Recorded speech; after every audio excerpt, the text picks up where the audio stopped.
Hello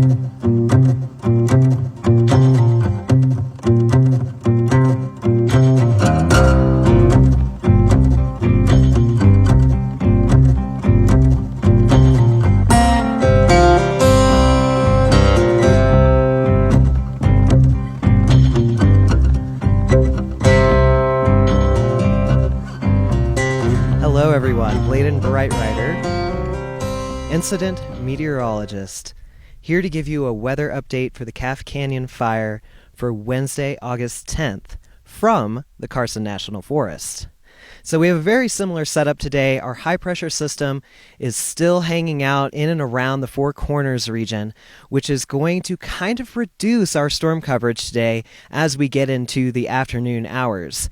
Now I am out here in the field, and so I have very little cell phone service. I do have a radio, thank goodness, but I'm having to use my own situational awareness to kind of keep an idea of what exactly I can expect while we're out here working on this guy that you see back here. So if you kind of look behind me, you can see that there are already plenty of cumulus clouds out there. A good thing to think about when you're looking at clouds is if they're short and squatty, they're kind of existing in a stable environment.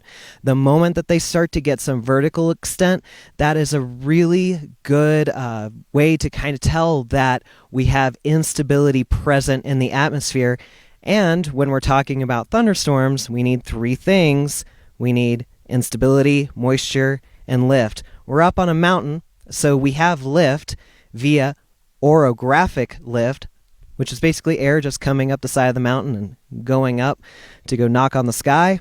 Then, of course, we have instability, which is very evident back there by the cumulus clouds reaching up. And obviously, it's monsoon season, so we have plenty of moisture. So it's just something to keep in mind if you are out here in the Carson or the Santa Fe National Forest, out where you don't have any sort of cell phone service or any way to look at radar. They are a very good indicator that things are beginning to develop and that you could see storms very, very soon in your future. So as for today, we're going to expect the same sort of situation. Our thunderstorms are going to form over the high terrain again today. They're going to hang out and kind of remain stationary due to that relaxed flow aloft, which is because of that high pressure system.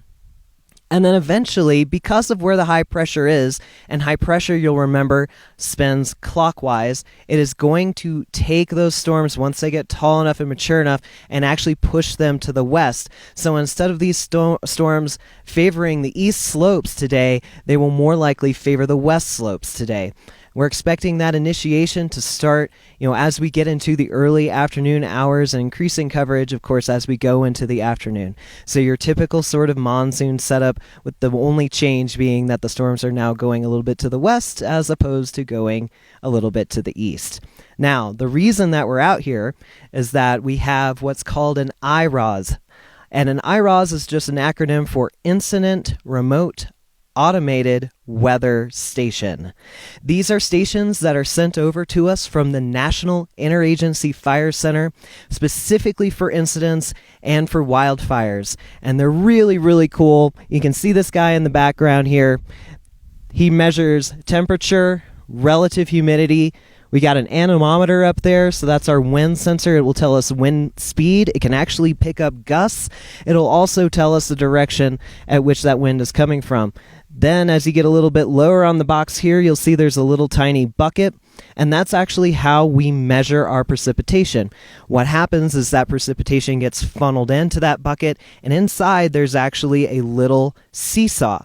And as that seesaw goes back and forth, the rain falls over a sensor, and that's how that precipitation is actually measured.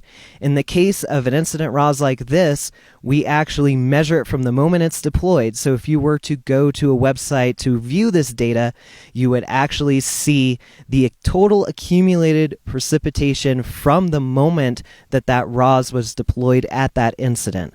So in the case of a lot of our IROS here that we do have deployed, we are actually seeing anywhere from 10 to 12 inches of accumulated rainfall since those were deployed in and around May. So that's really, really cool. And then additionally, we actually have a little stick that kind of sticks out from the tipping bucket there, and underneath of it is fuel that is representative of the area. And so that actually is really helpful for fire behavior. It shows them that for this area, kind of what those weather conditions are doing to those fuels and what fuel moisture is present. So all in all, this instrument is monumental in helping us understand what is going on in and around a lot of these wildfires. When we come out here, for example, where the Hermit's Peak Calf Canyon fire started, there are very, very few observation sites. And so we were able to supplement that with the help of these incident RAWs to kind of get an idea and paint a picture of what is a very, very diverse meteorological environment. So it's a really cool station. We were able to come out here and get this guy fixed today. So hopefully we'll start to see some better data coming out of it. And we'll actually start to paint a better picture specifically of the moisture and the precipitation that we've received while this guy has been up, and along with all of his counterparts. So that's all I have for you guys today. Please stay safe out there, and I will see you again tomorrow.